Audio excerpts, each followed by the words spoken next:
Carrie Shalom, bien-aimé dans le Christ, cet extrait vous est présenté par le Finish Work of Christ Ministries, autrement nommé Centre de Christ. Soyez encouragés pendant que vous écoutez. Amen. I am very happy and glad to be here tonight. I don't know if it is the same for you. You know, I feel like preaching in English today. Okay, glory to God. We give thanks and praise to our Father because He is wonderful. Donc, nous avons introduit notre mois de novembre dimanche en disant que novembre c'est notre mois de au Père Oxano qui parle de grand progrès. Ça veut dire que c'est le mois de la croissance au-delà de la mesure. C'est le mois de la croissance à l'excès. Donc c'est le mois de l'excédent. Tout excède ce mois, tout. Amen. Et tout à l'heure, lorsque je priais, je disais, je rendais grâce au Père pour le fait qu'il nous a déjà bénis. Amen. Et le fait qu'il nous a bénis, c'est pour que nous... Et il nous a bénis, il nous a donné de comprendre cette bénédiction, afin que nous puissions déclarer la même chose en consentement avec lui. C'est ça, homologio. Homologio veut dire la profession de mon accord. L'accord de quoi? L'accord, je suis d'accord avec ce que Dieu a dit. Je suis béni, Dieu m'a béni. Et moi, je déclare la même chose avec ce que Dieu a dit. C'est ça, homologio. Homo, ça vient de ensemble, non? Homo, comme homonyme.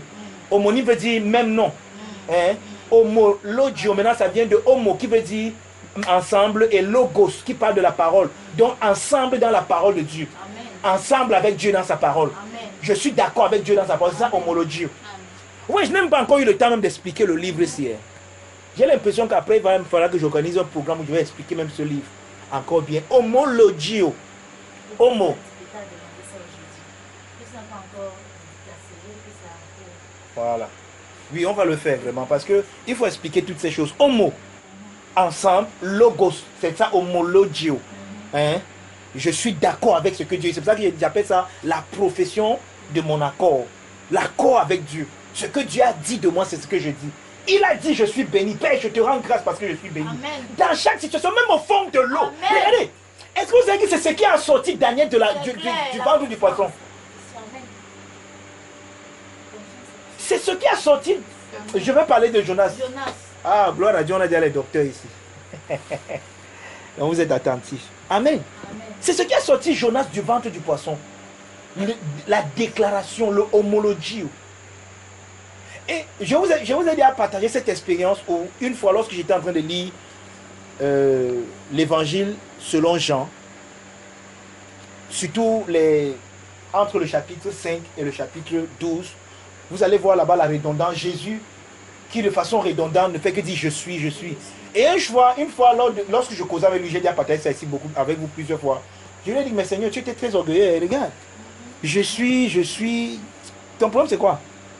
C'est là où il m'a dit que non, ce n'est pas une question d'orgueil, c'est que il déclarait la même chose avec ce que le Père a dit. Par exemple, dans Jean 6, il dit à ces Juifs que vous pensez que Moïse a donné le pain du ciel par la manne, mais je suis le vrai pain qui est descendu du ciel. Je suis. Vous allez voir la redondance de je suis. Celui qui ne mange pas ma chair, je suis la version, je suis. Qu'est-ce que Jésus est en train de faire? Jésus est en train de homologio. Alléluia. Amen. Jésus est en train de déclarer la même chose. Ça veut donc dire quoi? Si en ce mois de novembre qui est au Père Oxano, si tu ne déclares pas la croissance à l'excès, parce que les paroles véhiculent les images. C'est ce que je dis ici même dans Homologio. Je le dis ici dans l'introduction de ce livre. Je dis ici, dans Homologio, les paroles véhiculent des images qu'elles transmettent au cœur. Et c'est cette transmission d'images au cœur est connue comme étant la compréhension. Donc quand quelqu'un dit que je ne comprends pas, ce n'est pas qu'il ne t'a pas entendu, parce qu'il y a une différence entre entendre et comprendre. Entendre, c'est recevoir le son que quelqu'un émet. Bonjour. Maintenant, imaginez-vous que je sois devant un Espagnol. Quelqu'un qui ne parle qu'espagnol, il n'a rien du français. Je dis bonjour. Il a entendu, mais il n'a pas compris. Parce que pour lui, il faut que je dise buenos dias. Mais si je dis buenos dias, il va dire ah, buenos dias. Comment tu vas? Muy bien. Oh, tu vois. Là, il va me comprendre. Mais quand je dis bonjour, il ne me comprendra pas. Il m'a entendu, mais il ne m'a pas compris. Pourquoi? Parce que mon bonjour n'a transmis aucune image dans son cœur. Mais quand je dis buenos dias, il dit, ah, voir quelqu'un qui me souhaite une bonne journée. Buenos dias. Vous comprenez un peu? C'est ça la compréhension. Donc, les paroles véhiculent des images. Ça veut donc dire quoi? Ça veut dire que chaque fois que Dieu te dit quelque chose, et que tu homologies ça, que tu dises la même chose en consentement, en réalité, c'est parce que Dieu te dit, normalement, qui crée l'image. Parce que Dieu, quand il a déjà dit, l'image est déjà là. Mais c'est quand toi tu répètes ça que l'image là maintenant est actualisée. Ne vous en faites pas, on va voir ça les vendredis dans notre cours sur le cœur. Je vais vous parler de la puissance de l'imagination. La force que nous avons de créer toute chose s'appelle notre imagination. Amen. Il y a deux forces dans notre âme. Il y a l'imagination et la mémoire. Et il faut savoir comment utiliser les deux. La mémoire, c'est comme la bibliothèque. Ça, ouais. La mémoire, c'est l'endroit où, quand on te dit quelque chose, tu t'en vas là-bas, tu fouilles. Par exemple, comment on fait pour arriver à la mairie de Bonasama? Vous savez là où vous allez aller chercher ça? Vous savez là où c'est caché? Dans votre logiciel qu'on appelle la mémoire. Maintenant, quand quelqu'un te dit ça, bah, tu as dans ta mémoire, tu vas dire que pour aller à Bonasama, tu sors comme ça, tu vas traverser l'hôpital. Oh, tu n'es pas à l'hôpital. Comment tu sais qu'il y a à l'hôpital? La mémoire. Quand tu passes, tu vois l'image, tu captes, tu filmes, tu gardes dans un logiciel qu'on appelle ta mémoire. Ne vous en faites pas, on va en parler les vendredis. Amen. Donc les paroles véhiculent des images. Maintenant, si tu ne vois pas l'image de Upé Oksano, l'image des grands progrès, tu ne vas pas expérimenter ça. Vérité. Parce que c'est selon ce que tu vois que tu vis. Alléluia. Tu es tel que sont les images qui sont dans ton cœur. C'est ce qu'il a dit en fait dans Proverbe. Amen. Que l'homme est tel que est l'état de son cœur. Qu'est-ce qu'il y a dans ton cœur? Les images. Amen. Amen, amen. Alléluia. Vous voyez que c'est différent de ce que j'ai fait dimanche. Dimanche, j'étais en train de prophétiser. Là, maintenant, j'enseigne. Amen. Vous voyez la différence entre les deux enseignements? Amen. Hein? Oui, amen. Ok. Dimanche, il ne parlait pas moi du cœur. Je déclare seulement les oracles de Dieu. Maintenant, dans l'enseignement, je suis en train de vous parler comment. Donc, là, maintenant, je vous explique comment le Upé Oksano se passe. Les grands progrès. La croissance à l'excès. On a dit dimanche qu'une mesure est une dimension, une base de comparaison. C'est une limite, c'est une capacité, c'est une borne. En ce mois de novembre, dans toutes les différents strates de notre existence ou de notre vie, nous allons connaître une croissance sans limite, sans borne. Une croissance surdimensionnée. Alléluia.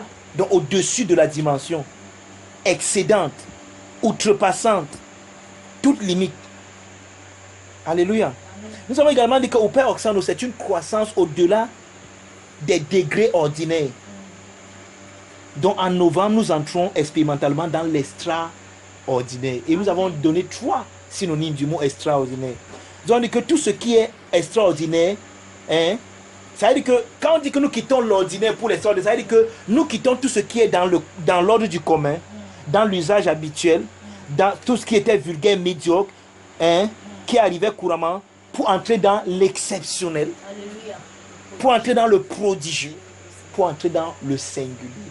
Donc voilà les 3 synonymes qui devraient nous accompagner durant ce mois de novembre. Alléluia.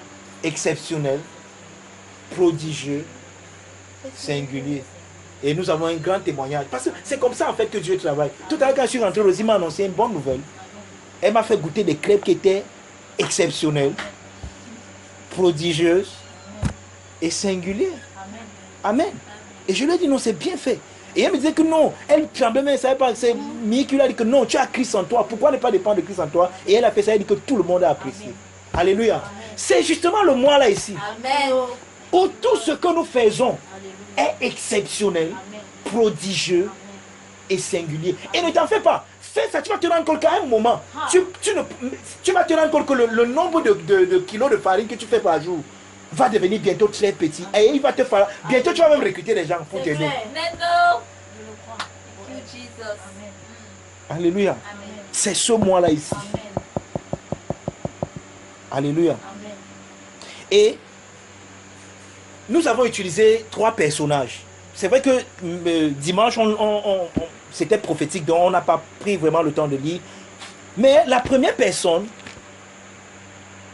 dans la vie de qui nous voyons cet exceptionnel, ce prodigieux et cette singularité, c'est Abraham.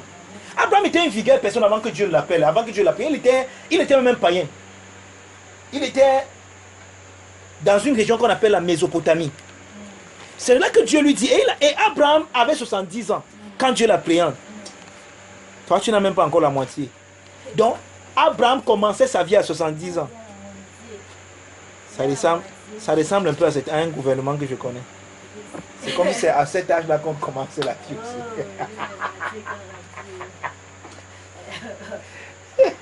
Donc c'est comme si ils ont pris ça aussi dans la Bible. On ne doit pas leur faire le reproche. Abraham avait près de 70 ans, il avait une femme, et il ne s'appelait même pas Abraham à l'époque, il s'appelait Abraham. Et il avait une femme, une épouse qui s'appelait Sarai, mais qui à l'époque n'avait pas enfanté, n'avait pas d'enfant.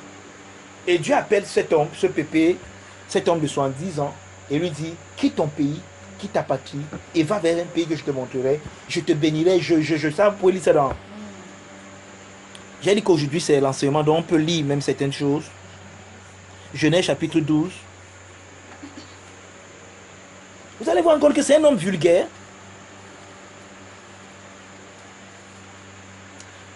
Avant même Genèse 12, allons d'abord dans Genèse 11.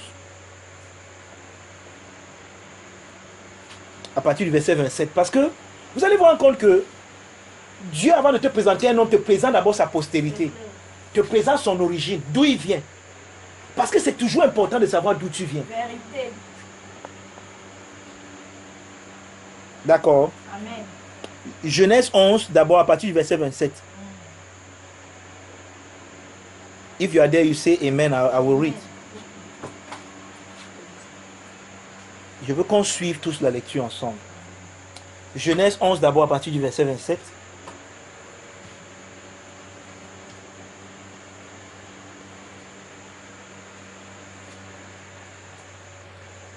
Voici la postérité de Terah. Terah engendra Abraham, Nacor et Aram. Aram engendra Lot. Vous comprenez bien qui est Lot par rapport à Abraham. Lot, c'est le neveu d'Abraham. Et Aram mourut en présence de Terah, son père, au pays de sa naissance, à Ur en Chaldée. Tout à l'heure, j'ai dit qu'Abraham c'était plutôt la Ur en Chaldée. Et la Chaldée, c'était un territoire païen. Ça n'avait rien à voir avec Dieu. D'ailleurs, même Terah, le père d'Abraham, était un idolâtre. Il adorait les autres dieux. D'accord. Abraham et Nacor prirent des femmes. Le nom de la femme d'Abraham était Sarai et le nom de la femme de Nacor était Milka, femme d'Aran, père de Milka et père de Gisca. Sarai était stérile, elle n'avait point d'enfant. Terah prit Abraham son fils et Lot, fils d'Aran, fils de son fils, et Sarai, sa belle-fille, femme d'Abraham, son fils. Ils sortirent ensemble d'Ur en Chaldée pour aller au pays de Canaan. Il vint jusqu'à Charan et il y habitait. Les jours de Terah furent de 205 ans et Terah mourut à Charan. Maintenant, chapitre 12, à partir du verset 1. Vous êtes là. Hein? L'Éternel dit à Abraham, va-t'en de ton pays, de ta patrie, de la maison de ton père, dans le pays que je te montrerai. Je ferai de toi une grande nation, je te bénirai, je rendrai ton nom grand et tu seras une source de bénédiction. Je bénirai ceux qui te béniront et je maudirai ceux qui te maudiront et toutes les familles de la terre seront bénies en toi. Vous entendez la bénédiction de Dieu pour un homme. Et vous allez vous rendre compte d'une chose, c'est que chaque fois que Dieu t'appelle dans la singularité pour la pluralité. Amen. Amen. Oh. Écoutez bien ce que je dis. Vérité. Chaque fois que Dieu appelle, il appelle toujours un homme. Mais l'homme là est le prototype duquel vont naître d'autres types. Ça veut dire que dans l'homme là, en réalité, nous sommes tous des familles. Amen. Et tant que nous n'avons pas encore compris ça, nous n'avons pas marché dans ce qu'on a vu mercredi passer lorsqu'on parlait de ton nom prophétique, ton identité. Dans ton identité, il faut que tu comprennes que tu es un leader de plusieurs personnes. Amen. Qui doivent venir autour de toi, qui te suivent. Seigneur. Ta vie n'est pas ta vie en fait, en réalité. Quand tu commences à vivre, quand tu commences à avoir ce qu'on appelle le sens de la destinée, alléluia, tu commences à comprendre que ta vie n'est pas ta vie. Ta vie est vécue pour plusieurs, même au-delà de ce que tu puisses imaginer. Il y a des générations et des générations après toi qui vont profiter des prières que tu fais maintenant. Ah, je viens de dire quelque chose. Il y a des générations et des générations après toi qui profiteront de la prière que tu élèves maintenant. Vous voyez, quand nous commençons à comprendre le plan de Dieu pour nous, nous commençons à comprendre que la vie de plusieurs personnes dépend de nous. Nous ne vivons plus pour nous-mêmes seulement. Alléluia. Nous ne marchons plus pour nous. En réalité, il y a des choses que nous posons, il y a des fondements que nous posons aujourd'hui, Amen. qui seront des fondements sur lesquels vont bâtir jusqu'à la Alléluia. millième génération de nos enfants. Amen. Il y a des choses par lesquelles nous passons aujourd'hui que nos enfants ne passeront plus jamais. Amen. Tu as parlé. Amen. Amen. Et c'est ce que nous remarquons dans l'appel de ce Chaldéen Alléluia. qu'on appelle Abraham. Abraham n'était rien. On ne le connaissait même pas, il était un non-homme. Avant cette époque-ci. D'accord? Amen. Mais écoutez ce que Dieu lui dit. Va. Va-t'en. Quitte. Puis-je vous dire quelque chose? En réalité, parfois tu ne peux pas aller là où Dieu veut que tu ailles si tu ne quittes pas certaines choses. Vérité. Si tu ne quittes pas certaines Vérité. personnes. Si tu ne quittes pas certaines habitudes. Vérité. Si tu ne quittes pas certains complexes. Ouais. Il y a ce qu'on appelle en français le statu quo. Le statu quo, c'est quoi? C'est la zone de confort que parfois nous nous sommes créés, même au milieu de ce qui n'est pas le bonheur en réalité, mais qui est notre bonheur en nous. Yes. C'est-à-dire que nous vivons dans un désert, mais dans ce désert, on a nous créé notre champ d'action. C'est ça. Avec nos petits herbes qu'on a plantés, on arrose de temps en temps. C'est notre domaine. C'est ça qu'on appelle le statu quo. C'est-à-dire que c'est notre domaine là-bas. Et parfois, tu n'iras pas là où Dieu veut que tu ailles tant que tu ne quittes pas le confort de ton statu quo. Vérité. Le statu quo aussi, c'est quoi? C'est les choses que tu as toujours apprises, que tu ne peux pas faire, que tu ne peux pas avoir. Non, nous sommes nous que les mangouans. Et nous, les mangouans, nous, on ne voyage pas, nous, dans notre famille. Dans notre famille, on ne se marie pas. Qui s'est marié avant moi? Donc, moi, il ne respecte pas mon mari. Moi, si j'espère, moi, faire ma part d'enfant et rester moi tranquille. C'est ce qui nous arrive. Dans notre famille, personne n'a eu le bac. Donc, moi aussi, j'espère, moi, qu'après mon BPC, je pense, je cherche ma part. Ouais, qu'est-ce qui se passe en fait? C'est déjà, c'est ça leur confort, c'est leur statu quo là-bas. C'est-à-dire que c'est dans cette zone qu'ils se définissent. Et parfois, maintenant, quand tu veux lui dire que non, je suis pas ça, il va te dire non. Alléluia. Que qui a d'abord surpassé ça avant Oh. moi? Qui a d'abord voyagé dans ma famille avant? C'est ça, Qui a d'abord eu se marier? Pourquoi tu veux que moi, il pense qu'il veut me marier? Ils veulent vivre dans le statu quo là. Yes. Vous voyez la différence d'aujourd'hui avec l'autre jour? C'est le même message. Ouais, Mais ouais, voilà ouais. comment c'est différent. Parce qu'aujourd'hui, j'enseigne. Amen. Et pendant que j'enseigne, il faut que vous compreniez la différence. Je vous ai dit ça la semaine passée. Je vous ai dit ça dimanche. Peut-être que vous pouvez ne pas voir la différence entre un message prophétique, un message, et quand c'est l'enseignement, quand c'est un message apostolique, quand c'est aussi un message évangélique. Je peux prendre le même message maintenant et prêcher aux gens qui ne connaissent pas Christ, leur amener à connaître le Christ. Vérité. C'est ça qu'on appelle un message évangélique. Vérité. Hein? Mais là maintenant, c'est un message apostolique. Alléluia. Vous voyez la différence? Amen. Avec dimanche, je n'entrais pas dans tous ces détails. Quitte. Quitte. Pourquoi j'ai l'impression que je dois un peu rester là-dessus? Quitte. Quitte. Quitte le vrai thème. Quitte. Amen. Bouge. Hey, hey. Quitte. Regarde, tant que tu ne quittes pas, Oh, vous voyez, et cette histoire s'est même répétée dans la vie d'Abraham à deux reprises. vérité. À un moment, Abraham vivait avec Lot. Yes. Et vous voyez, c'est ça qu'on appelle encore la zone de confort. Sentimentalisme. Hein? Yes. Non, Andrea, c'est ma nièce que j'aime beaucoup. Sentimentalisme. Rosine, pas, non, il faut que je. Seigneur, il doit partir. Non, ma tante, je ne veux pas la laisser. À un moment, Dieu dit que non, laisse-la dire que Seigneur, Attendez, qu'est-ce qui va venir d'elle? Ce n'est pas toi, Dieu. Homme de Dieu. Vous voyez, notre problème, c'est que parfois, notre vision est tellement courte que nous refusons de voir au-delà du bout de notre nez. Ouais, Seigneur, merci. Merci, Jésus. Je ne sais pas pourquoi, mais j'ai l'impression que Dieu te dit ce soir, quitte ta zone de confort. C'est clair, c'est clair. Quitte les choses là où tu as dit que non, non, moi tu as connu que je suis moi toujours que ça c'est toi, tu es toujours que. Quitte. Alléluia. Quitte toutes les limites que toi-même tu t'es créé. Quitte le monde là, ton monde. Ouais. Sors de ton monde. Je vais un peu utiliser le mythe de la caverne de Platon. J'ai déjà parlé de ça ici plusieurs fois. Le monde d'illusion. Ouais, nous avons créé un monde d'illusion. Et pour nous, c'est notre monde. C'est le meilleur monde. Maintenant, je vais utiliser une histoire qui s'est passée dans la Bible. Lorsque Jésus a dit à ses disciples que allons de l'autre bord, les gars sont entrés dans la barque, non? Or, ce qui se passe, c'est que la Bible dit directement, l'histoire que je raconte là se trouve dans Luc 8. La Bible dit directement que les vagues étaient contraires. Non seulement les vagues étaient contraires, Mais la barque dans laquelle il se trouvait commençait déjà à prendre de l'eau. Ça veut dire que les gars avaient deux combats. Ramer contre le vent. Parce s'ils ne rament pas, le vent va les ramener en arrière. Oh, ils sont en train d'aller en avant. Et le vent est contraire à eux. Contraire veut dire que le vent vient de gauche à droite. Eux, ils sont allés de droite à gauche. Donc, ils doivent ramer contre le vent. Ils doivent d'abord lutter contre le vent et lutter contre la barque qui est en train de prendre de l'eau. Mais je vais vous dire quelque chose. Malgré que ces gars se trouvaient dans ce genre de prédicat, de situation décambolique, d'accord, c'était quand même leur zone de confort. Comment je sais? Quand les gars directement dans cette même situation, comme si ça n'allait pas, comme si ça ne suffisait pas que le vent soit contre eux et que la barque prenne de l'eau, voilà un fantôme qui marche sur les eaux qui vient vers eux. Yes. Voilà un homme qui vient vers eux en marchant sur les eaux. Les gars ne savent plus à quel sein se vouer. Ça, c'est notre journée aujourd'hui. C'est ça, eh. Ça, c'est notre mois aujourd'hui. Ça, Ça, c'est notre pour nous aujourd'hui. Le vent contre nous.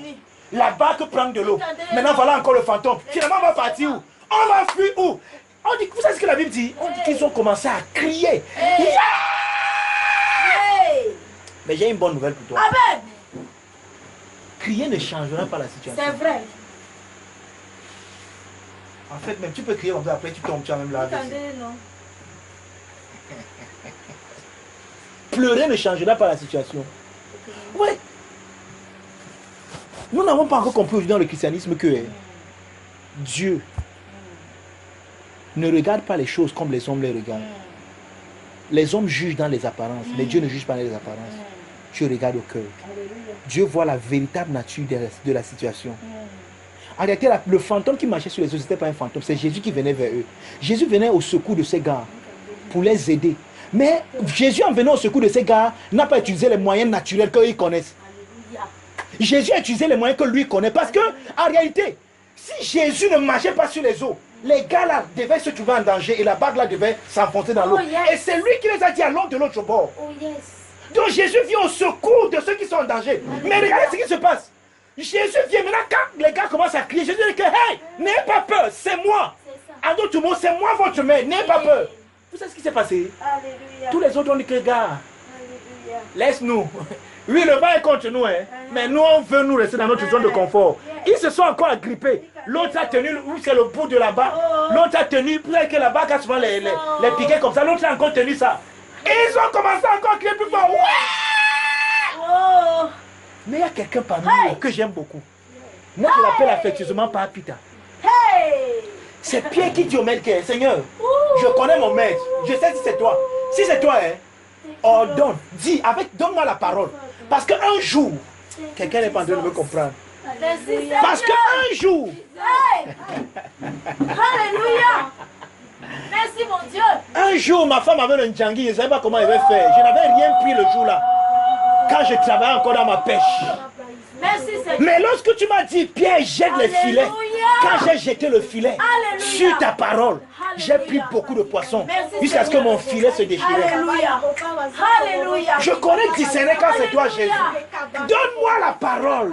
Dis-moi un mot. Alléluia. Merci Seigneur. Je te rends grâce au Père. Je te rends grâce Jésus. Je me souviens Seigneur de cette histoire lorsque on m'a dit qu'il me fallait discerner pour bénéficier dans cette société. J'ai dit que partout en un an je mangerai leur argent.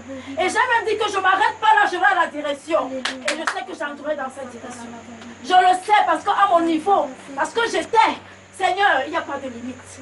Et ils m'ont dit, je suis folle. Thank you, Father. Thank you, Jesus. Alléluia.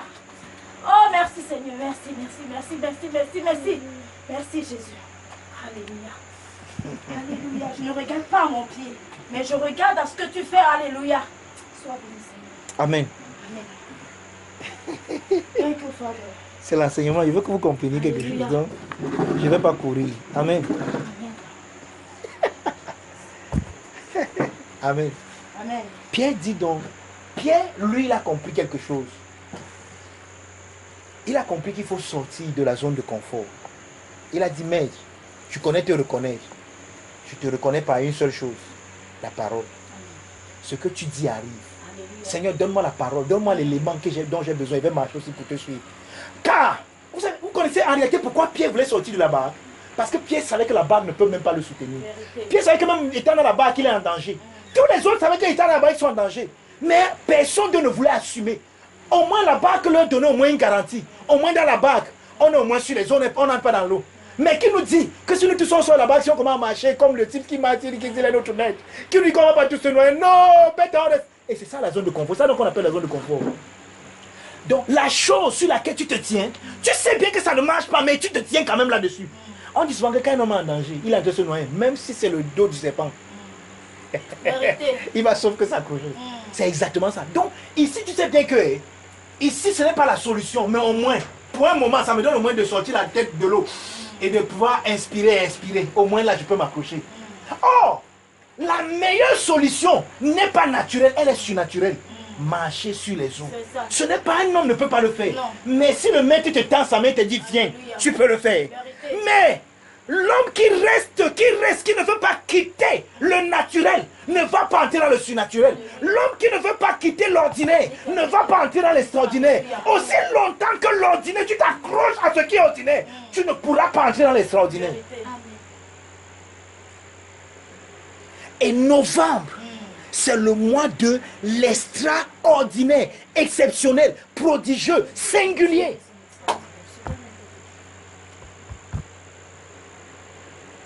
Quelqu'un me comprend?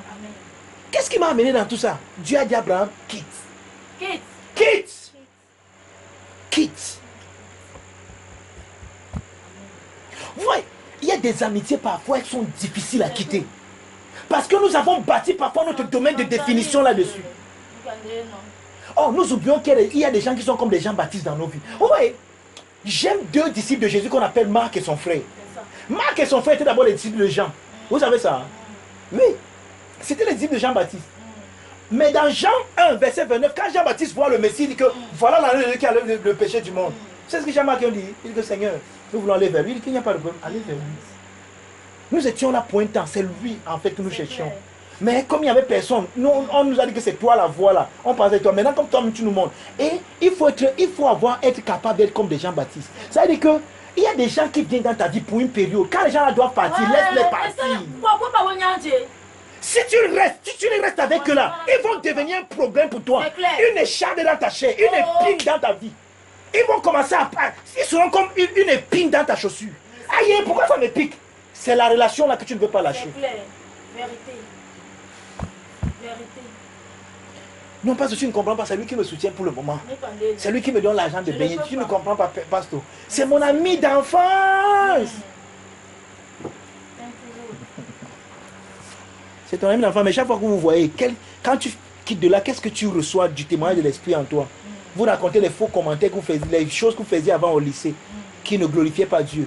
Et tu penses que c'est toi. Tu rentres là avec la tête de la personne que la Bible déclare que les choses anciennes sont passées. Voici toutes choses sont devenues nouvelles. Cela vient de Dieu. Tu rentres avec une autre personne, avec une image de toi, une autre personne. Et il va falloir que tu pries encore tellement pour que l'image la part, pour que la vraie image s'installe. Et tu veux t'accrocher à une telle amitié. Pourquoi? Parce que tu ne veux pas quitter. Pourquoi? Parce que tu dois quitter. Pour le moment, je n'ai pas d'amis. Je vais alors rester seul. Parce que tu ne comprends pas. Donc, non, possible d'amis. Ouais, Seigneur. Quitte. Quitte l'ordinaire. Va dans l'extraordinaire. L'extraordinaire fait peur. Parce que tu ne sais pas ce qui adviendra de toi. Marcher sur les eaux. Mon frère, qui a déjà fait ça avant? C'est pour ça qu'on dit que c'est singulier. Des choses qui ne sont jamais arrivées. C'est le sang précédent ce mois-ci. C'est-à-dire que ça n'a pas de... Ouais, l'homme aime souvent avoir le précédent. Non, je peux aussi voir parce que tel a voyagé. Les références. Oh, regarde, il n'y aura aucune référence. En fait, vous savez, on appelle ça en anglais to thrill away. Ça veut dire être le premier à passer quelque part. Être le premier à faire quelque chose. De telle façon que ceux qui viennent après toi, qui vont passer par le même chemin, seront les seconds, pas les premiers. Toi, tu as mis le chemin, tu as tracé le chemin. C'est ce que ça veut dire. Ça veut dire que tu ne peux pas passer. Qui est parti? Ah, Alvin est passé, ok, moi aussi je peux passer. C'est pas le genre là. C'est-à-dire que qui est déjà passé? Personne. Ah bon? Tu peux, je m'en vais. Personne n'a passé. Oui, moi je serai la première. Vous allez venir, suivez-moi. Sans précédent. Mais pour ça, il faut quitter. Ils savent même qui tu es, parce que si tu confesses des gens extraordinaires, Pour ça, il faut quitter. C'est clair. Oh, thank you, Father. Parce qu'ils ont dit que les pompiers n'entrent jamais à la direction. Je vais dire que je serai la première. Et je suis même déjà la première. Alléluia. Amen. Oh, thank you, Father. Merci, Seigneur. Oh, thank you, Father. Oh, merci, Seigneur. Oh, thank you, Father. Merci, mon Dieu. Oh, Ouais, Alléluia. papa, merci. Merci pour ton nom. Merci, Seigneur. Se dire. Vous comprenez? Aïe. Regardez. Dieu appelle Abraham. Mais Dieu a une intention derrière l'appel d'Abraham. Abraham au départ va penser qu'il s'agit pour lui d'avoir une postérité à lui. Donc d'avoir des enfants. C'est ça que Abraham va mettre en avant un problème dans sa vie. Le problème c'est quoi? On nous a dit ça depuis le début. Sarah, sa femme, est stérile. Abraham se pose donc la question. Ok, si je suis béni, comme Dieu l'a dit, si mon nom sera grand, comme Dieu l'a dit, si mes descendants seront aussi nombreux que le sable sur la mer et les étoiles du ciel, et que je n'ai pas d'enfant, alors il me faut avoir un enfant. Et Abraham va concentrer sa vie à la recherche d'un enfant. Et ça va le déconcentrer sur la véritable vision que Dieu voulait lui donner. En réalité, l'enfant d'Abraham, ce n'était pas Isaac, c'était Christ. Amen. Et Abraham devait travailler sa vie pour que Christ vienne, pas pour que Isaac vienne. Vérité.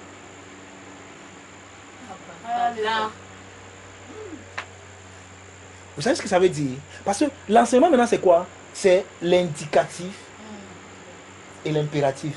L'indicatif c'est la doctrine. C'est ça la doctrine. Maintenant ça veut dire quoi? Ça veut dire que certains d'entre nous, comme Abraham, nous passons le temps à rechercher Isaac. Isaac veut dire le riz. Or, Isaac veut dire le riz quoi? Le riz, les choses qui vont nous faire rire naturellement. Pourtant, la vraie postérité, la vraie chose que Dieu nous réserve, c'est Yeshua. Hein? Dieu lui-même qui vient nous sauver. Au-delà du riz. Ça veut dire que Abraham lui voulait Isaac. Mais il ne savait pas que dans ce camp, c'est pour ça que vous allez vous rendre compte que quand Dieu va lui parler maintenant de sa postérité, Dieu ne va pas lui parler d'Isaac, mais Dieu va lui parler de Christ. Parce que c'est d'Abraham que Christ. C'est-à-dire qu'en appelant Abraham, Dieu lui avait un plan derrière la tête. Sauver tout le monde. Oh, comment tout le monde peut être sauvé en Abraham? Parce qu'Abraham, c'est de lui que viendra physiquement celui de qui, par qui et pour qui sont toutes choses.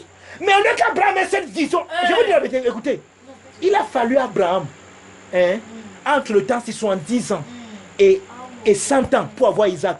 Donc Abraham a passé 30 ans à rechercher Isaac. Mais si Abraham avait compris la vision de Dieu, Abraham n'aurait, la stérilité de Sarah serait finie. Comment je sais? C'est l'enseignement, alléluia. Amen. Alléluia. Comment je sais? Voici comment je sais.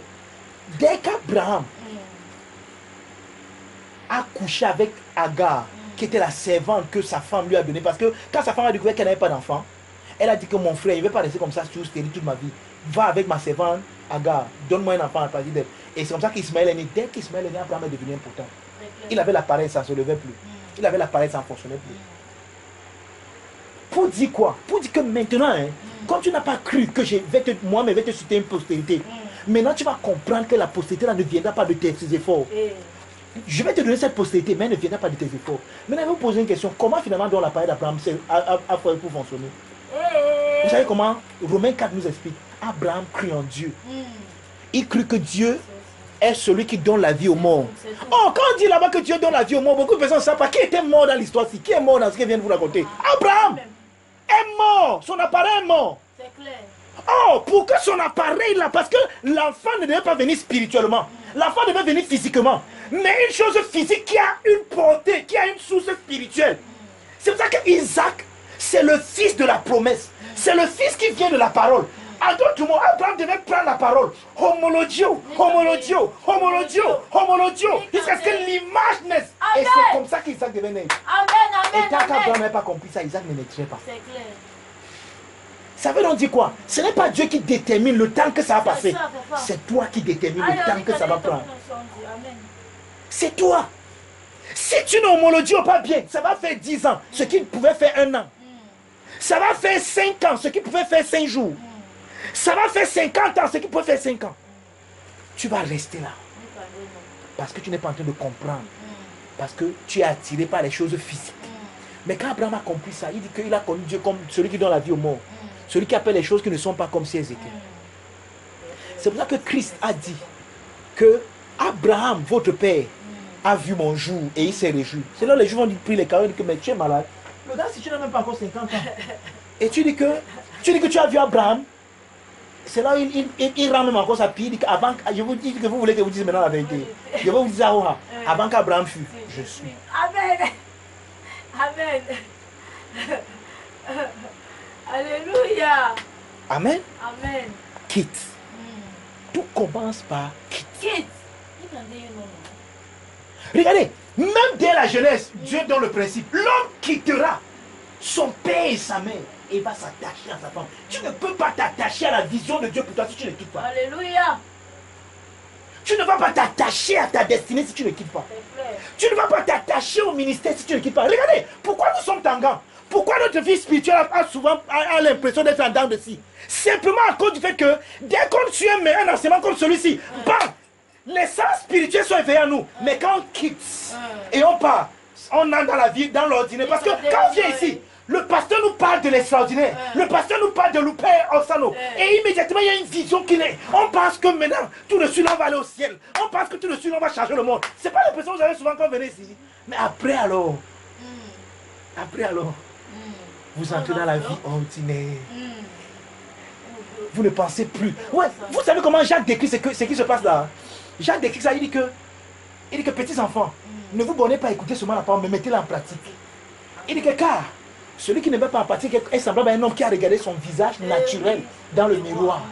Le mot naturel là-bas, ça vient du mot grec de son visage de la Genèse. Ça vient du mot grec Genesis, qui veut dire que son vrai visage, donc le visage de qui il est vraiment. Il a regardé ça dans le miroir, il a vu, voici qui je suis en Christ. Je suis belle en Christ. Quand il est venu à l'église mercredi, le pasteur lui a dit ça. En Christ, je suis belle. Mais dès qu'ils sont là, la laideur du monde, avec sa noirceur, vient. Qui t'a dit que tu es belle? Non, c'est pas vrai. C'est à l'église que je suis belle. Ici, je ne suis pas moi belle. Ici, je suis laide. Tu vois? Et vous savez, Jacques continue en disant qu'une telle personne ne peut rien recevoir du Seigneur parce que c'est une personne indécise, qui n'est pas ferme dans ses sentiments. Qui n'est pas ferme. Oui maintenant, non après. Blanc maintenant, noir après. Versatile. Tangant, tergiversant, qui n'est pas stable, permanent. Matin, midi, soir, I declare the same thing. No matter what is happening, I am who God says I am. I don't change my confession. I don't change my profession. No matter what happened, I know who I am. In fact, I don't only know who I am, I know whose I am. Amen. Because whose I am is greater than who I am. Amen. In fact, who I am is included in whose I am. Because I know whose I am, I will know who I am. Amen. Because who I am comes from whose I am. When I know my origin, I will know who I am. Amen. The dog is a dog because he's the child of the dog. Amen. It is who he is because whose he is. Amen. Tu es qui tu es à cause de qui tu es. Quand tu sais de qui tu es, tu sauras qui tu es. Alléluia. Donc le tout n'est même pas de savoir, non, je sais qui je suis. Au-delà de savoir, je sais qui je suis. Je sais à qui je suis. Je sais de qui je suis. Comme je connais ma source, personne ne peut me stopper. Comme je connais ma source, nul ne peut m'arrêter. Ma source est intarissable, je suis intarissable. Ma source est impérissable, je suis impérissable. Ma source est intouchable, je suis intouchable.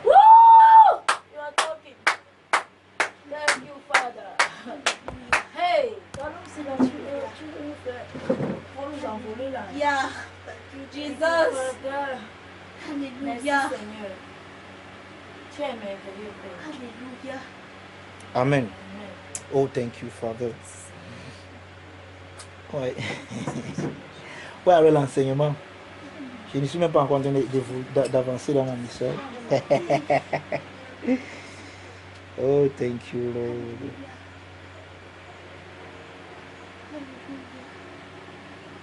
Oh, glory. Je vais continuer la lecture dans Genèse 12. Abraham partit comme l'Éternel lui avait dit, et Lot partit avec lui. Abraham était âgé de 75 ans lorsqu'il sortit de Charan. Abraham prit Sarai, sa femme, et Lot, fils de son frère, avec tous les biens qu'il possédait et les serviteurs qu'il avait acquis à Charan, ils partirent pour aller dans le pays de Canaan et ils arrivaient au pays de Canaan. Abraham parcourut le pays jusqu'au lieu nommé Sichem, jusqu'aux chênes de Morée. Les Cananéens étaient alors dans le pays. L'Éternel apparut à Abraham et dit, je donnerai ce pays à ta postérité. Et Abraham bâtit là un autel à l'Éternel qui lui était apparu. Il se transporta de là vers la montagne de l'Orient de Bethel et il dressa ses tentes.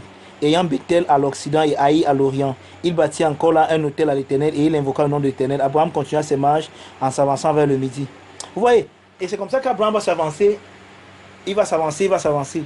Maintenant, allons dans Genèse 13. Dans Genèse 13, allons. Abraham remonta d'Égypte vers le midi, lui, sa femme et tout ce qui lui appartenait, et Lot avec lui. Abraham était très riche en troupeaux, en argent et en or. Il dirigea ses marches du midi jusqu'à Bethel, jusqu'au lieu où était sa tente au commencement, entre Bethel et Haï, au lieu où était l'autel qu'il avait fait précédemment. Et là, Abraham invoqua le nom de l'Éternel. Amen. Amen. Maintenant, écoutez. Jusqu'ici, vous pouvez penser que lorsqu'on dit qu'Abraham était devenu riche, c'est peut-être à cause de son labeur, à cause de sa diligence, à cause de sa sagesse.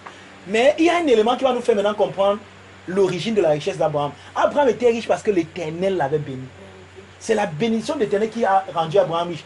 De sorte que tous ceux qui étaient en contact avec Abraham le béni entraient en contact avec la même bénédiction. Amen. En l'occurrence, Lot. Amen. Et vous savez pourquoi Lot est devenu riche? Lot est devenu riche parce que non seulement Lot suivait Abraham, mais Lot suivait le Dieu d'Abraham. Vous savez comment je sais ça? Parce que quand Lot est arrivé à Sodome et Gomorrhe, Pierre décrit Lot comme un homme juste qui chaque jour aigrissait son âme par la vue de ce qu'il voyait à Sodome et Gomorrhe. Donc Lot n'était pas d'accord de la vie que les gens de Sodome menaient. Pourquoi? Parce qu'il était un homme juste. Comment Lot a acquis la justice où? Oh, vous savez qu'il y a une seule personne qui a la justice, qui est la justice de la foi. Abraham crie en Dieu, cela lui fut imputé à justice. Abraham n'a pas été juste à cause de ce qu'il a fait. Donc si l'autre était juste, l'autre n'était pas juste à cause de ce qu'il faisait, mais l'autre était juste parce qu'il croyait au Dieu d'Abraham. Et tous ceux qui croyaient au Dieu d'Abraham, il leur imputait la justice. Amen. Amen. Amen. Donc quand on disait l'autre était un homme, il a dit que l'autre n'avait pas de péché. Non, c'est pas de ça qu'il s'agit. L'autre ne suivait pas seulement Abraham, l'autre suivait le Dieu d'Abraham. Et comme l'autre suivait Abraham et son Dieu, le Dieu d'Abraham qui avait rendu Abraham riche a rendu l'autre riche. Amen. Mais vous savez quoi?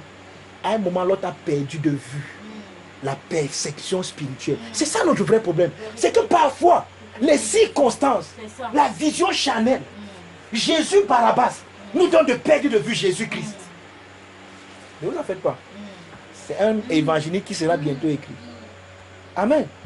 Les choses naturelles veulent l'emporter sur les choses spirituelles.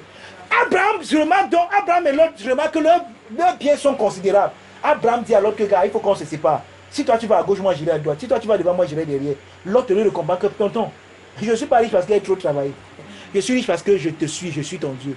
Maintenant, comme c'est toi à qui ton Dieu la parle, dis-moi là où tu veux que je parle, je dirai. Vous savez ce que l'autre a fait pour choisir? Vous voulez qu'on lise? Allons-y. L'autre voyageait avec Abraham. L'autre qui voyageait avec Abraham, je suis au verset 5, dans Genèse 13. Je vous ai dit que comme c'est l'enseignement, on va lire. Ne vous en faites pas. Même si on ne finit pas, on ne court pas. Mais on va lire, lisons. Parce que certains d'entre vous, ces gens de passage, parfois, vous n'avez même jamais lu dans vos Bibles. Certains d'entre vous, donc c'est l'occasion pour vous de lire au moins. L'autre qui voyageait avec Abraham avait aussi des brebis, des bœufs et des tentes. Et la contrée était insuffisante pour qu'ils demeurassent ensemble, car leurs biens étaient si considérables qu'ils ne pouvaient demeurer ensemble. Il y eut querelle entre les bergers des troupeaux d'Abraham et les bergers des troupeaux de Lot. Les Cananéens et les Phérésiens habitèrent alors dans le pays. Abraham dit à Lot, qu'il n'y ait point, je te prie, de dispute entre moi et toi, ni entre mes bergers et tes bergers, car nous sommes frères. Tout le pays n'est-il pas devant toi? Sépare toi donc de moi. Si tu vas à gauche, j'irai à droite.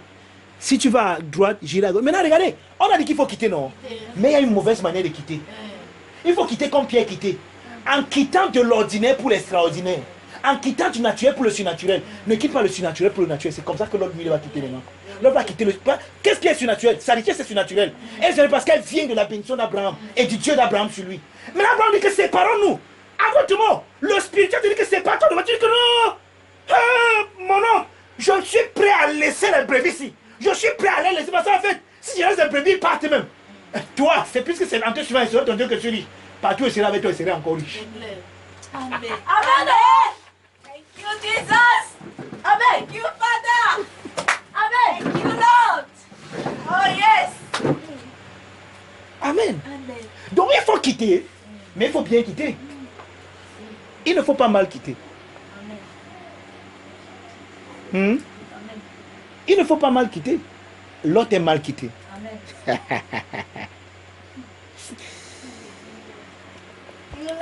Tout le pays n'est-il pas devant toi? C'est pas toi, non, de moi.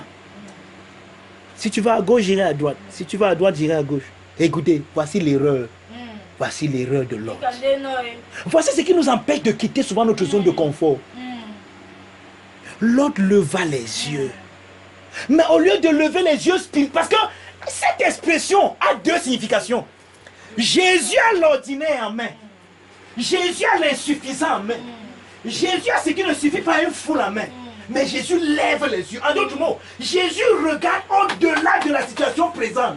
En d'autres mots, il quitte du naturel pour le surnaturel. Voilà comment il faut quitter. Mais l'autre a le surnaturel en main. L'autre a l'extraordinaire. L'autre a l'exceptionnel. L'autre a l'inédit, le singulier. Pourquoi tu es singulièrement riche, l'autre, toi, pas les autres? Parce que non seulement je suis le frère d'Abraham, mais je suis béni du Dieu d'Abraham, parce que je crois au même Dieu d'Abraham. C'est lui qui m'a béni. Donc ma bénédiction n'a rien d'extraordinaire, n'a rien d'autre si ce n'est le Dieu d'Abraham. Maintenant Abraham te dit que quitte, regarde, tu lèves les yeux. En d'autres mots, il quitte le domaine extraordinaire. Et il commence à regarder le domaine ordinaire. Il commence à regarder.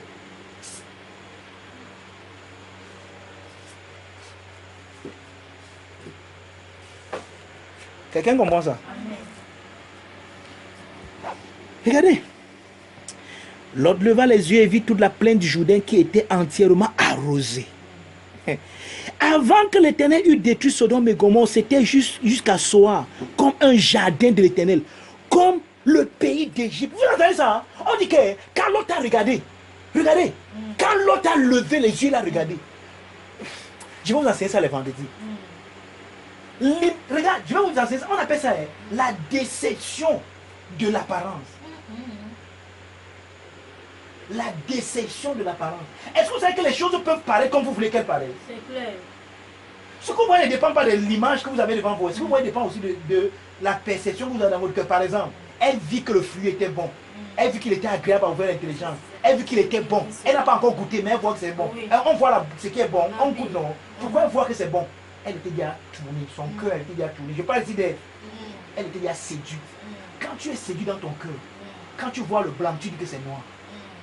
Donc ce n'est plus, les choses ne se présentent plus comme elles devraient se présenter, mais se présentent comme tu veux qu'elles se présentent. Parce que tu es déçu, parce que tu es... Je dis déçu parce que tu es séduit, c'est le mot que j'ai, parce qu'en anglais, il y a une deception, tu es dans la séduction.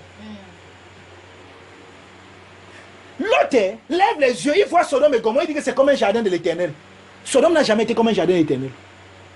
Mais dans les yeux de l'autre, c'est arrosé et c'est bon.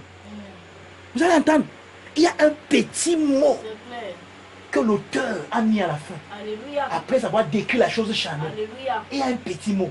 Et c'est le mot là qui fait toute la différence entre ceux qui accomplissent leur destinée et ceux qui n'accomplissent pas leur destinée. Amen. Le petit mot là, attendez. On continue. Amen.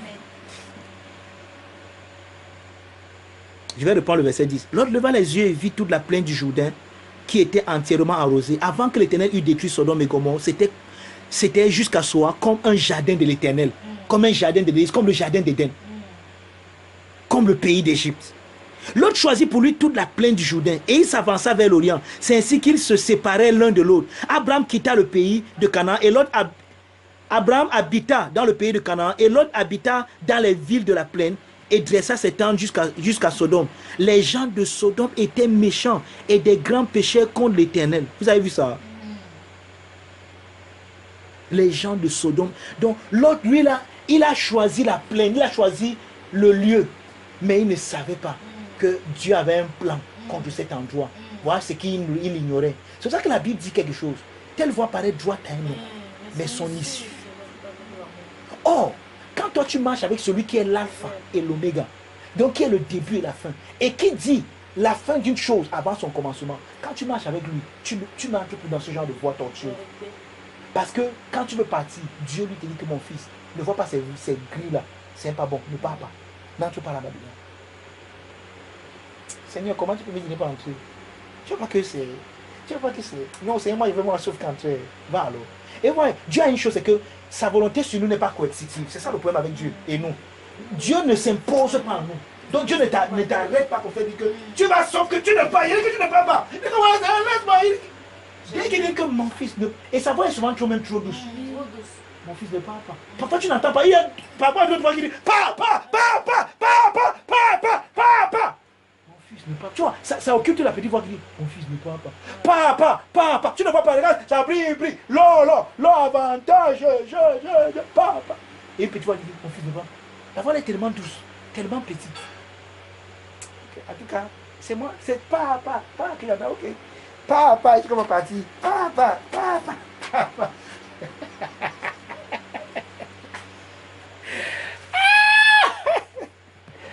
Oh, thank you, Father. Alléluia.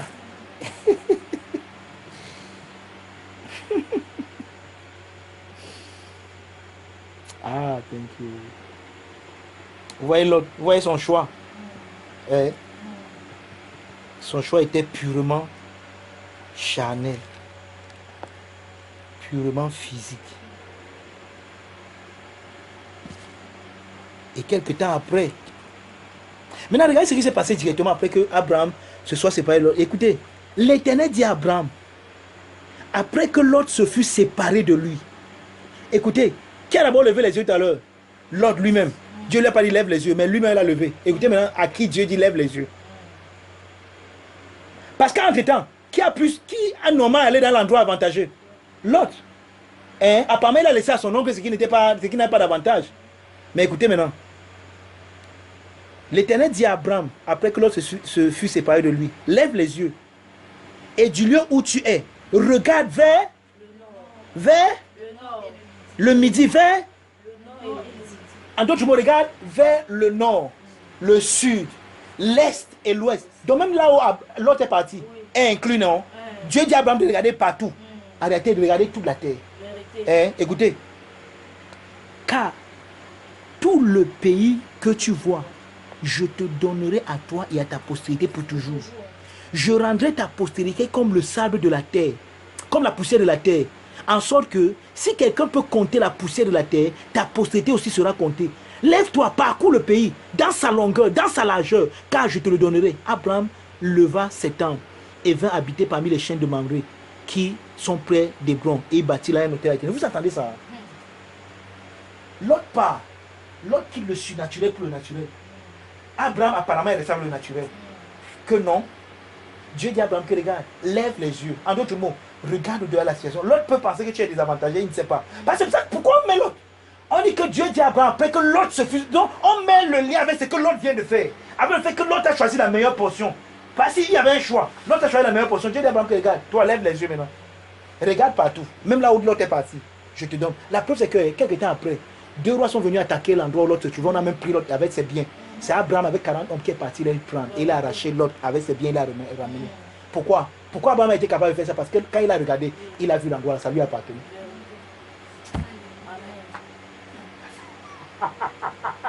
Alléluia. Quand tu réussis à étendre ton autorité dans une ferme, même dans ta famille, tu es capable de prendre tout ce qui se fait dans cette famille.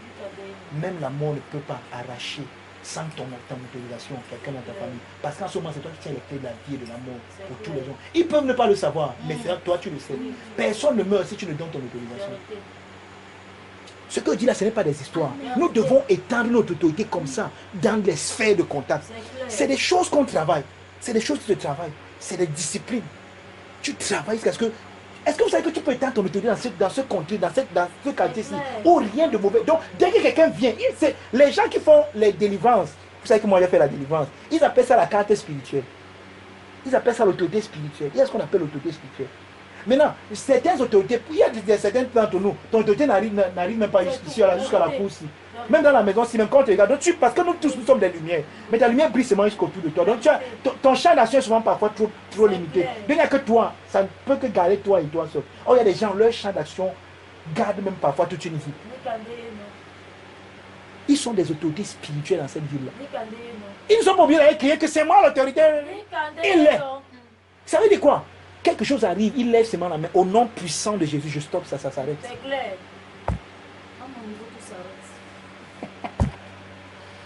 Donc quand Dieu a dit à Abraham que regarde, Abraham a vu toute la terre.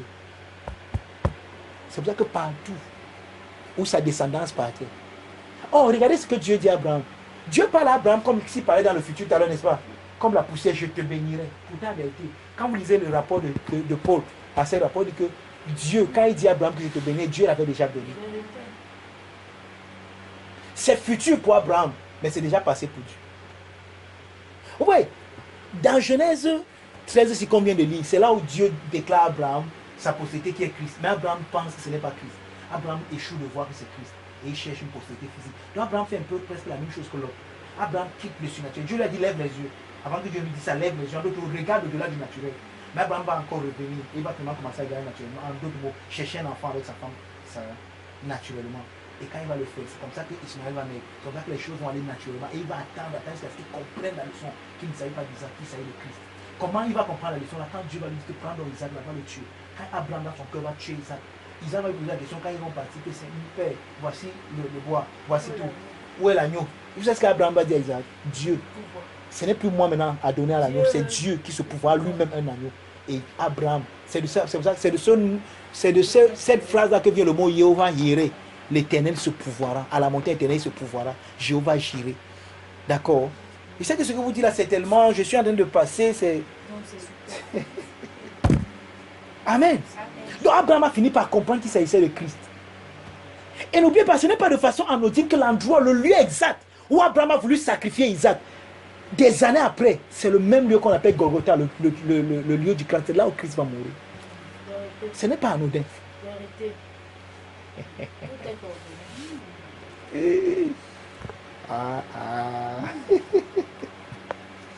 Dis à quelqu'un quitte. Quitte ta zone de confort. Quitte-moi ta zone de confort. Boussa. Amen. Quelqu'un me comprend? Amen.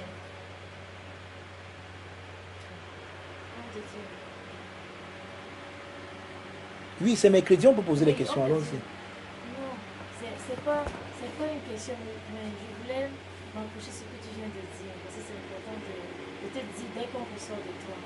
Ce qu'on a lu à Genèse 3, 17, quand tu es en train d'expliquer que Dieu a dit, lève les yeux et parcours dans sa largeur, dans sa longueur. L'Éternel m'envoie des Éphésiens 3 lorsqu'on dit que sa largeur, ça va. Donc même quand, d'une autre façon spirituelle, c'est de l'amour de Dieu parce qu'il est béni dans son amour. Donc dans Éphésiens, il y a sa longueur, largeur. La dimension de l'amour de Dieu. Qu'on rentre dans ce verset. Il dit que quand tu es... même plus ce pays, ça devient que l'amour de Dieu dans la vie d'Abraham, qui repasse l'amour de Dieu dans son cœur. Ça lui donne de regarder les choses de la vie. C'est clair, c'est clair. Amen. Ce que tu dis est très vrai, maman, c'est très clair. Amen. C'est clair. Amen, c'est ça. En d'autres mots, et tu vois, Abraham doit regarder comme ça, mais à un moment, il est sorti de la sphère de cet amour.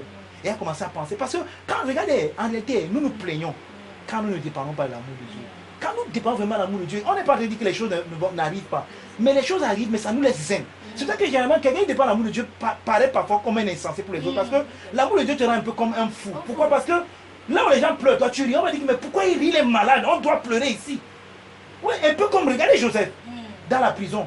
Les gens sont tristes, ils disent que c'est pas normal. Pourtant en prison, c'est un endroit normal où il faut être triste. Mais pour Joseph, on ne doit pas être triste. Pourquoi? Parce que Joseph a compris que cet endroit, c'est moi qui le gouverne. Et l'amour de Dieu, la grâce, parce que la grâce et l'amour sont de pair. Amen. La grâce et l'amour vont ensemble. D'accord? Amen. Ça veut dire qu'en réalité, Dieu dit à Abraham que ressasse mon amour, puisqu'avant, ça a été bien parlé. Ressasse mon amour. Va dans les profondeurs de mon amour. Va au-delà de mon amour. Regarde aussi loin que mon amour peut t'amener. Si tu dépends de moi, regarde jusqu'à quelle longueur, sans limite, mon amour peut t'amener. Regarde jusqu'à quelle hauteur, sans limite, mon amour peut. Regarde jusqu'à quelle profondeur. Regarde jusqu'à quelle largeur, sans limite, mon amour peut t'amener. Ressasse cela dans ton cœur.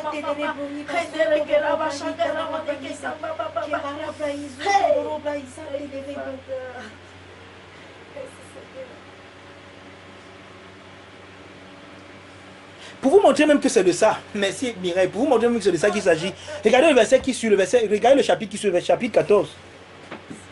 Vous allez voir l'amour de Dieu. En fait, même c'est de ça qu'il s'agit.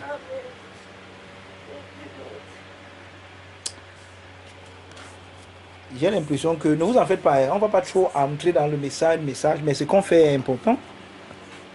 Vous êtes là, chapitre 14. Dans le temps d'Amraphel, roi de Shinéa, d'Azok, roi d'Elazar, et de Kedor Laomer, roi d'Elam, et de Tidil, roi de Gohim, il arriva qu'il fit la guerre à Béra, roi de Sodome, à Bilsha, roi de Gomor, à Shinaïb, roi d'Ama, et à Shimeiber, roi de Tseboïm, et au roi de Béla, qui est Tsoa. Ces derniers s'assemblaient tous dans la vallée de Sidim, qui est la mer salée. Pendant 12 ans, ils avaient été soumis à Kedor Laomer, et la 13e année, ils s'étaient révoltés. Mais la 14e année, Kedor Laomer et les rois qui étaient avec lui se mirent en marche, et ils bâtirent les Réphaïm, les Asher-Naoum, ainsi de suite. Et les Oriens dans leur montagne de Séir jusqu'aux chaînes de Paran, qui est près du désert. Puis ils s'en retournèrent, vinrent en Mishpat, qui est Kadès, et bâtirent les Amalécites sur tout leur territoire, ainsi que les Amoriens établis à Hatzarzon Tamar. Alors s'avançait le roi de Sodome, le roi de Gomor, le roi d'Ama, le roi de Tseum, le roi de Béla, le roi de Tsoa, et ils se rangeaient en bataille contre eux dans la vallée de Sidim, contre Kedor Laomer, roi d'Elam, Tidil, roi de Gohim, Amraphel, roi de Shinéa, et Azor, roi de ainsi de suite. La vallée de Sidim était couverte de puits de bitume, et le roi de Sodome et celui de Gomor prit la fuite, et ils tombaient. Le reste s'enfuit vers la montagne. Les vainqueurs enlevèrent toutes les richesses de Sodome et de Gomorrhe et toutes leurs provisions et s'en allaient. Ils enlevaient aussi. Regardez, je vous ai dit que c'est quoi? Le mois de la singularité. Regarde, tout à l'heure on nous a dit que l'autre a choisi, non, d'aller à Sodome. Maintenant, regardez, il y a danger à Sodome. Oh, avant, dès que l'autre a choisi d'aller à Sodome, il ne sait pas que Dieu maintenant a dit à son oncle Abraham, regarde partout, et que Dieu a donné à Abraham même l'endroit où il se trouve. Lui ne sait pas ça. Lui pense qu'il a l'avantage. Maintenant, regardez, on nous dit clair que le roi de Sodome est tombé sur les rois-ci. Et on a enlevé tout ce qui était à Sodome et à Gomorrhe. Maintenant, regardez, il y a quelqu'un qu'on va singulariser à l'intérieur. Ah. Alléluia. Amen. Puisque quand on nous dit qu'on a enlevé tout ce qui était à Sodome et Gomorrhe, ça suffisait. Non. Il y a quelqu'un à Sodome et Gomorrhe qui n'est pas de Sodome et Gomorrhe. Amen. Qui est de quelqu'un. Alléluia. Thank you, Jesus. Super.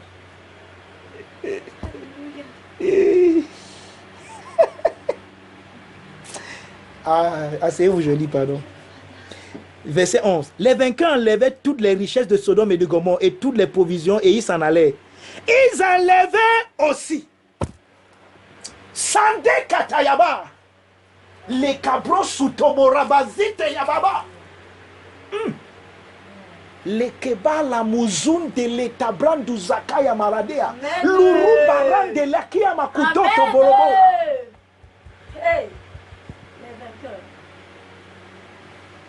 Ils enlevaient aussi avec ses biens Lot, fils du frère d'Abraham, qui demeurait à Sodome, et ils s'en allaient. C'est ça leur problème.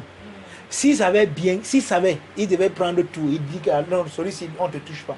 Mais ils ont fait l'erreur. Dans ce qu'ils ont pris, il y avait Lot. Regardez comment on décrit Lot. Lot, en lien avec qui? Abraham. Abraham en lien avec qui? Dieu. Vous voyez ça? Vous voyez ça? Un fuyard vint l'annoncer à Abraham, l'hébreu.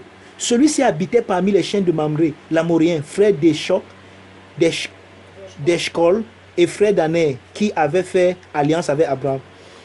Dès qu'Abraham eut appris que son frère avait été fait prisonnier, il arma 318 de ses plus braves serviteurs nés dans sa maison et il poursuivit les rois. Écoutez, vous avez lu combien de rois il y avait? On ne dit pas des armées, on dit des rois. Oh, chaque roi, imaginez que chaque roi vient avec son armée. Donc, imaginez-vous les armées, il y avait au moins 5 rois. Abraham a armé 118 combien?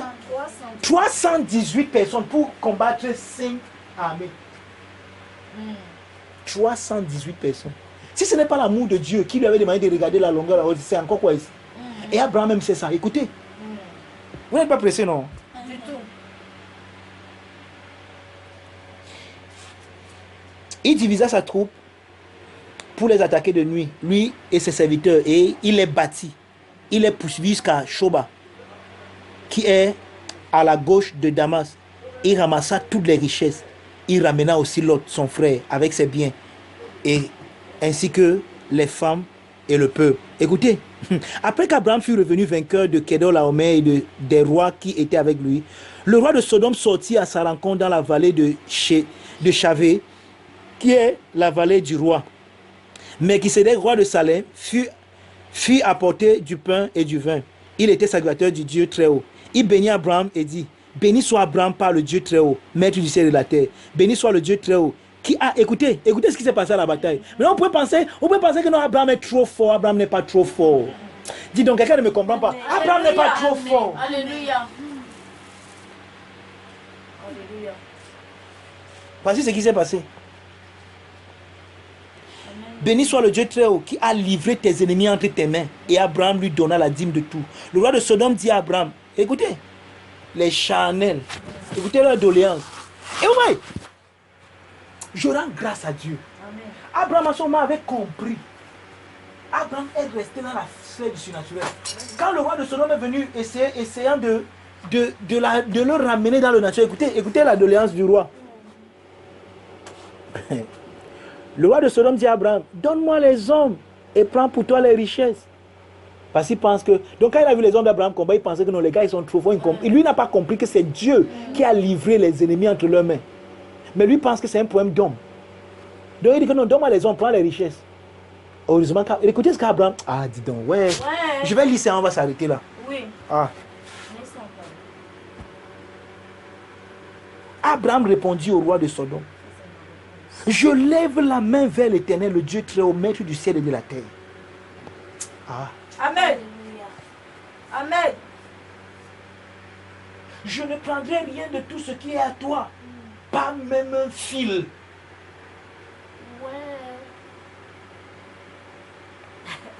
Ah.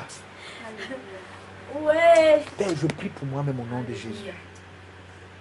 Que je comprenne ce qu'Abraham avait compris ici. Que je comprenne qu'aucun homme ne peut m'enrichir. Oui, Seigneur. Et que demain, personne ne se vantera d'avoir fait de moi quoi que ce soit. Alléluia. Je ne prendrai rien de tout ce qui est à toi. Pas même un fil. Écoutez jusqu'où Abraham va. Pas même un fil. Ni un cordon de soulier. Afin que tu ne dises pas, j'ai enrichi Abraham. Rien pour moi.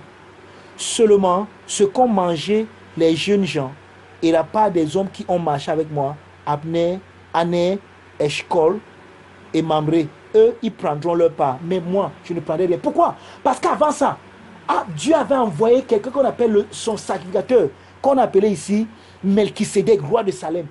Et il est parti devant Abraham, il a béni Abraham. Et Abraham lui a donné la dîme. Et c'est lui qui raconte à Abraham, il dit que je sais, tu sais que c'est Dieu qui a invité. Abraham dit que je sais. Maintenant, quand le roi de Sodome vient donc, après qu'Abraham ait donné sa dîme, et eu ses rencontres avec le serviteur de Dieu, et le roi de Sodome dit que non, prends les richesses, pour que demain ils disent que ouais, Abraham est riche, c'est moi, hein. C'est moi qui lui ai donné les richesses. Abraham dit que même le fil, pour que demain tu ne dises pas que j'ai rendu Abraham. Donc, en d'autres mots, la gloire qui doit revenir à Dieu ne te reviendra pas. Tu ne vas pas. Je suis riche. Pas parce que tu m'as donné la richesse, parce que Dieu m'a béni. Amen. Amen. Amen.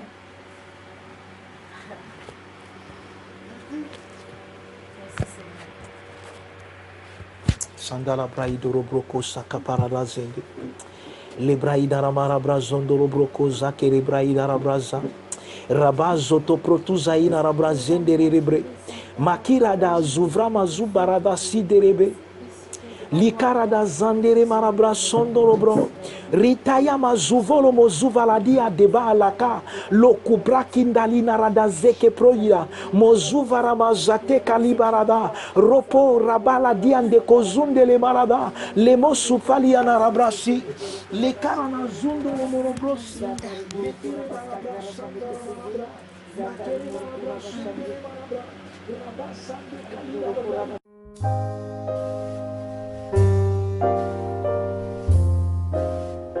Cet extrait vous a été présenté par les amis et partenaires du Finish Work of Christ Ministries, le centre de Christ situé en face du lycée de Bonasama à Bonabéry. Rejoignez-nous les mercredis, vendredis et dimanches à 17h30 au Finish Work of Christ Ministries. Nous dévoilons Christ comme étant vous en vrai.